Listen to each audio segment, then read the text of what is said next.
Hi, I'm Josh with GSA Focus, and today I'm going to answer the question, how do you get a GSA contract? But I'm going to answer it in a different way than everybody else. I'm going to actually show you how to get it. I'm going to give you all the answers. I'm going to basically present two paths. One path is DIY. After this video, hopefully you know what you need to do to get a GSA contract and do it yourself. The other path is going to be use a consultant. So I'm going to make a case for both sides here today. Using a consultant is obviously in my best interest because I founded GSA Focus 17 years ago and I want your business. But if you get enough from this video to do it yourself, I'm happy with that. Now, you might take this and decide, I'm going this path, I can do this myself. If you ever, get stuck, you get busy, things are stalling, circle back and reach out to me at GSA Focus here and we will help you out. We help companies all the time that went the DIY route and decided it wasn't for them later on.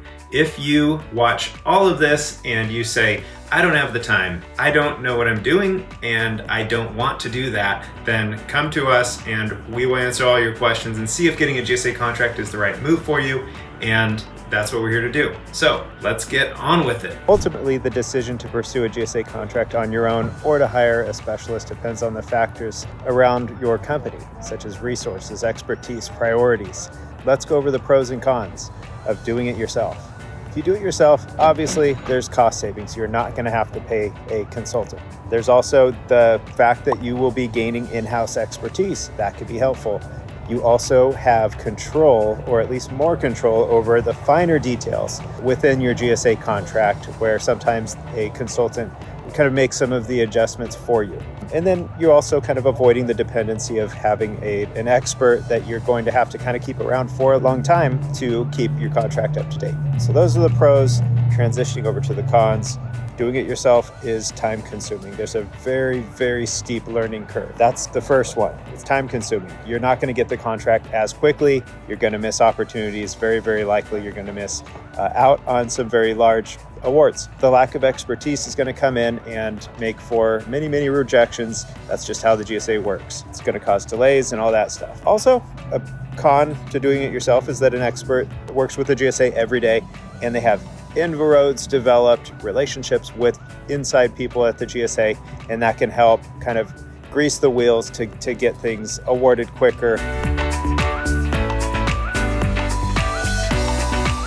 I'm sorry about that. Spilling the beans is a pretty gross thing, but hey, it's a visual and it probably got your attention. Well, let's start up here. Go into the process of getting a GSA contract. It all starts here at sam.gov. This is where the solicitation documents are. This link and every link that I cite are going to be down below. This is the ongoing solicitation for the GSA multiple awards schedule. When I say ongoing, I just mean that it refreshes regularly, and this is always the most refreshed version. You can see all the details about the refreshes and updates and all that here. Let's keep scrolling and keep scrolling. A lot of stuff here. Probably a good idea for you to just download them all. You definitely want to download this. This solicitation document right here is the main document that's going to guide you through all of this. You'll also want to check out these right here, which go over, and I think that goes up higher. These are all of the kind of large category specific items. So if you are selling IT, download this one and take a look, at least have it on hand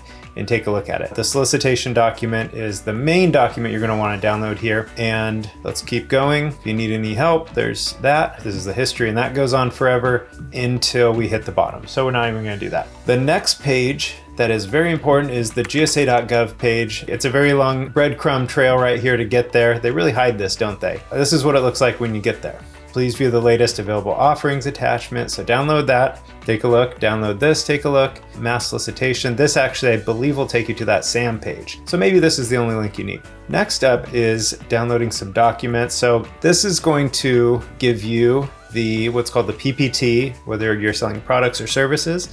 I'm going to go over those documents because they're really important. I'm not going to go over everything here. That would take too long. These are specific documents to the large categories. So if you're in professional services, travel, transportation, logistics, and so on. So you want to take a look at that. Agent authorization letter, download that. PPQ, letter of supply.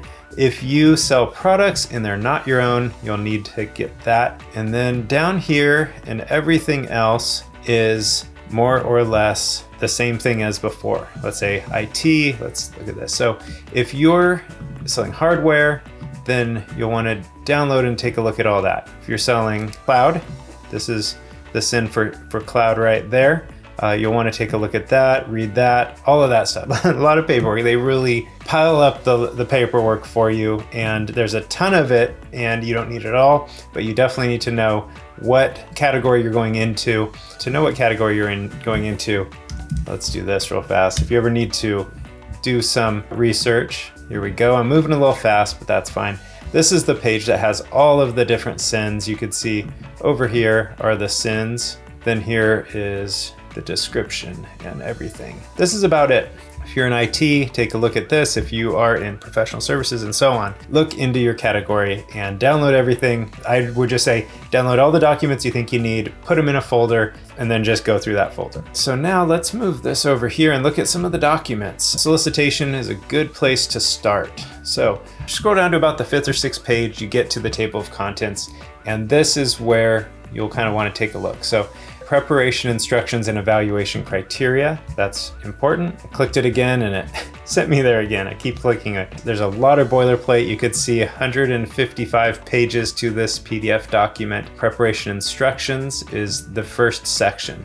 There's the instructions to offers, then there's the preparation instructions and evaluation criteria. All of this is important. Available offerings, terms and conditions related to admin. That's all important for you to read, but isn't gonna really give you much guidance as far as building out your offer package, but it's all stuff you're expected to know. Terms and conditions related to performance of an order.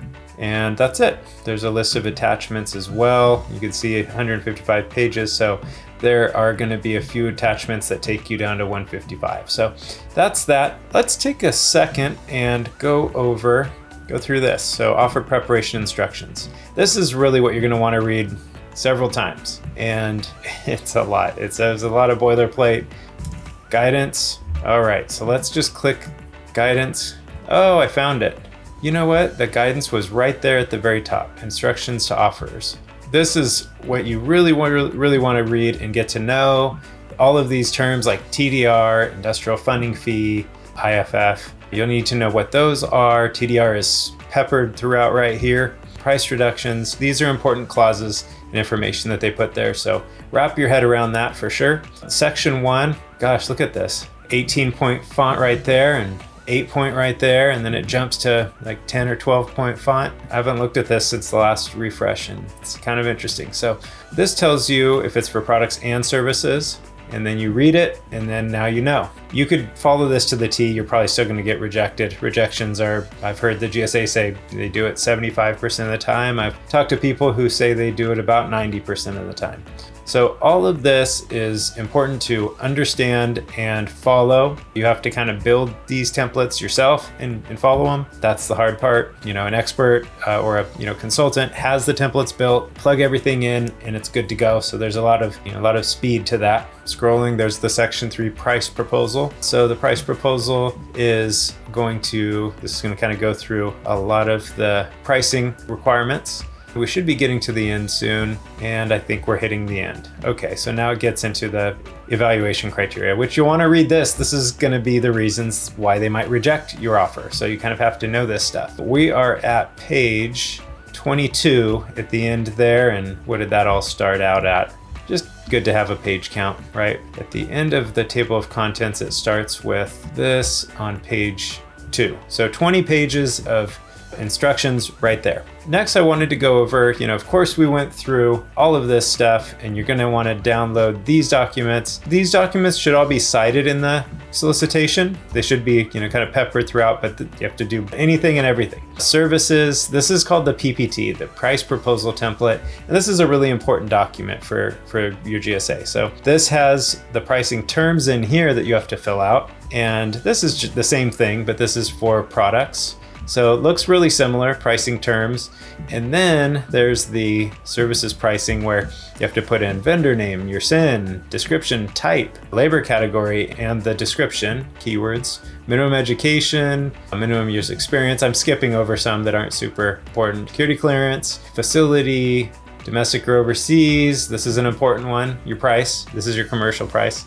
Unit of issue, so hourly is normally on here for services. MFC, discount price when you factor in the discount.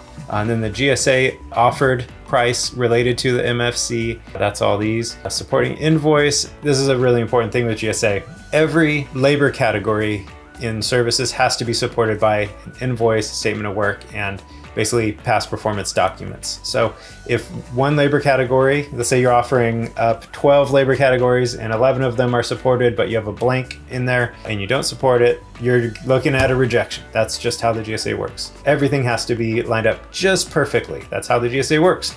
That is going to have to line up perfectly with your past performance documents that you submit, and you'll have to have a tech proposal, which is instructions are in the solicitation that guide you through how to build a tech proposal. That is a pretty high level copywriting and specialization that I would say takes many years of doing. Probably, if you haven't done 50 of them, then you're not probably going to get rejected a handful of times. The product PPT is very similar, only related to products. So it has a couple different variables that are needed that are product specific, like UPC, product name, the unit of issue is usually different, all that kind of stuff.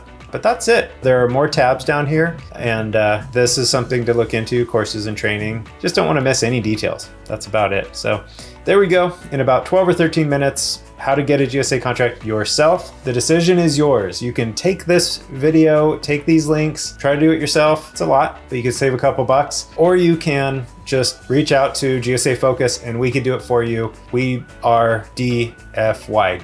Done for you. We do everything we possibly can on your behalf. You get your contract quicker because you're working with an expert. We guarantee we do, so you will get a GSA contract in the end. I don't want to sound too biased, but I am. So I've helped a lot of companies that have tried to do it themselves, and just know that it's a tough position. So that's it. I hope this helps. Links are below. Comment below. I'd be happy to help you. Ask me a question. I'm here to help. Set up a call. Here to help. So there you go. I just spilled the beans. You know everything I know. You know what you need to do to DIY and get your own GSA contract.